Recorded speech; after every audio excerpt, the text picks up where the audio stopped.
అలాంటప్పుడు ఇలాంటి వ్యక్తులు వాళ్ళని ప్రోత్సహించి ఇప్పుడు కూడా రౌడీల్ని, గంజాయి బ్యాచ్ని, డ్రగ్స్ సేవించే వ్యక్తుల్ని, బ్లేడ్ బ్యాచ్ల్ని వైఎస్ఆర్ కాంగ్రెస్ పార్టీ ప్రోత్సహించే పరిస్థితి వచ్చింది.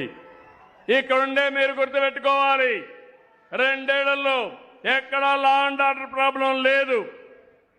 అదే వీళ్ళు అధికారంలో ఉంటే శ్రీరాముడి తల తొలగించారు, అంతర్వేదిలో రథాన్ని దగ్ధం చేశారు, దుర్గమ్మ గుడిలో వెండి సింహాల్ని మాయం చేశారు. ఒక్కదానిపైన కూడా చర్య లేదు. నిన్నే ఆదోని శివాలయంలో ఒక యువకుడు ఏకంగా అక్కడ పెట్టే దీపం, ఆ దీపంలో పోయి సిగరెట్ వెలిగించుకునే ధైర్యం చేశాడు. అదే ఈ ప్రభుత్వంలో ఎవరు చేసినా వాళ్ళని వదిలిపెట్టమని మరొక్కసారి గట్టిగా హెచ్చరిస్తున్నాను.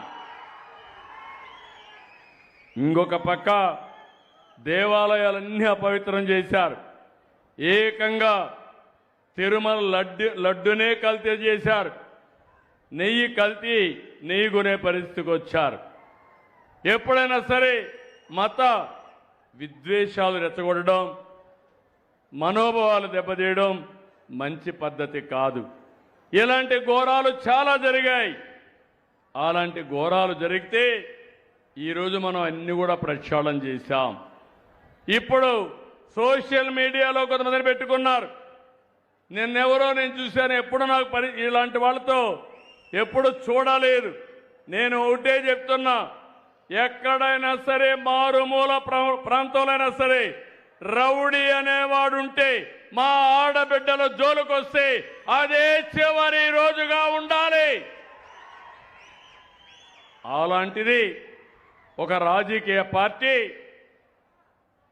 ఒక వ్యక్తి, రావణ్ అనే వ్యక్తి పురాణాలను దూషించాడు, రాముణ్ణి సీతపైన నీచంగా మాట్లాడాడు, తీవ్రవాదాన్ని పాకిస్తాన్ సమర్థించాడు.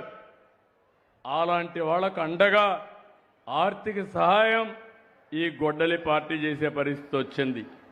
ఎంత బరిదిగింపని అడుగుతున్నా, ఇది న్యాయమని అడుగుతున్నాను. మీకు ఇవన్నీ నేను చెప్పాలి, మీలో కూడా చైతన్యం రావాలి, మీ ఆలోచన విధానంలో మార్పు రావాలి. మీరు ఒక్కసారి గుర్తుపెట్టుకోవాలి, మన పక్కనే నంద్యాల పక్కన పులివెందల 2019 గుర్తుపెట్టుకోవాలి. నేనే ముఖ్యమంత్రిని. నేను ముఖ్యమంత్రిగా ఉంటే బాబాయిని గొడ్డలతో లేపేసి గుండెపోటుగా చిత్రీకరించి 2వ రోజున ఆ కత్తి నా చేతిలో పెట్టి నారాసుర రక్త చరిత్రని రాజకీయ డ్రామా ఆడి ఓట్లు సంపాదించుకున్నారు. అవునా కాదా? ఇది న్యాయమా అని మిమ్మల్ని అడుగుతున్నా. ఒక ముఖ్యమంత్రి పైన ఇలాంటి చేస్తే, అబాండాలు వేస్తే మీరు ఒక లెక్క అని మిమ్మల్ని అడుగుతున్నా. ఈ విషయాలు కూడా మీరు గుర్తుపెట్టుకోవాలి.